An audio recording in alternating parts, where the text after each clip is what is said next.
सम्मुख किए हुए कलशों को भर भर के उभराती हैं। ऐसी धेनु दुधारी लाखों जिनके गृह सुख पाती हैं।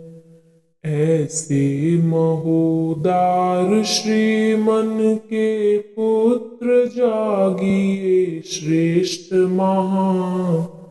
महल्लोक में दृश्य आप होते जह स्थित श्रुति सत्य प्रमाण।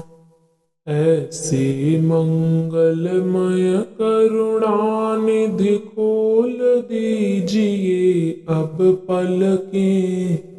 उठिए जिससे श्याम सुचिक्कण हिले कपोलों पर अलकें। जिस प्रकार से शत्रु आपके निर्बल हो शरणे आके, पुनः आपके द्वार देश में आरत हो झुक झुक जाते। उसी तरह मंगलानुशासन हम भी तो करने धाई। प्राणनाथ यह स्तुति निज हार्दिक तुम्हें सुनाने को आई। अब न सतावो द्रवो द्रवो हम लोचन पलक निवारे हैं। हे जानो जी अब ये ही मन के छंद हमारे हैं। हे जानो जी अब ये ही मन के छंद हमारे हैं। इस पद में गोपियां भगवान श्री कृष्ण की महिमा का वर्णन करते हुए उन्हें जागृत करने के लिए अपनी भावनाओं को प्रकट कर रही हैं। वे कहते हैं कि भगवान के घर में दूध देने वाली अनगिनत गायें हैं जिनसे पूरा व्रज सुख पाता है। यह सब भगवान की उदारता और कृपा का परिणाम है।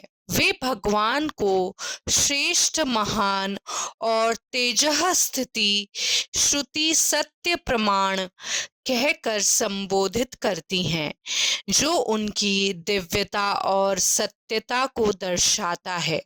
गोपियां उनसे अनुरोध करती है कि वे अपनी पलकें खोलें और जागृत हों, ताकि उनकी सुंदरता कपोलों पर झूलती अलकों के साथ दिखाई दे।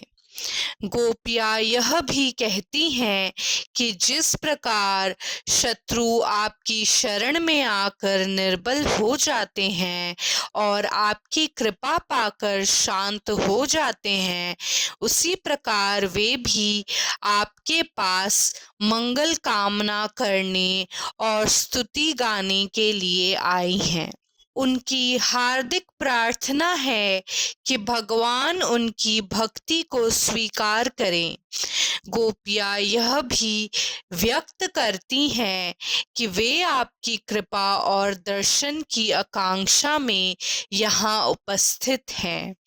वे अपनी आँखों की पलकें हटाकर भगवान के दर्शन की प्रतीक्षा कर रही है।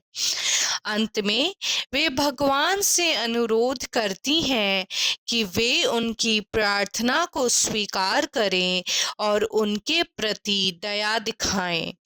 गोपियां कहती हैं कि यही उनकी मनोकामना है और उनके हृदय के छंद हैं, जो वे भगवान को अर्पित कर रही हैं।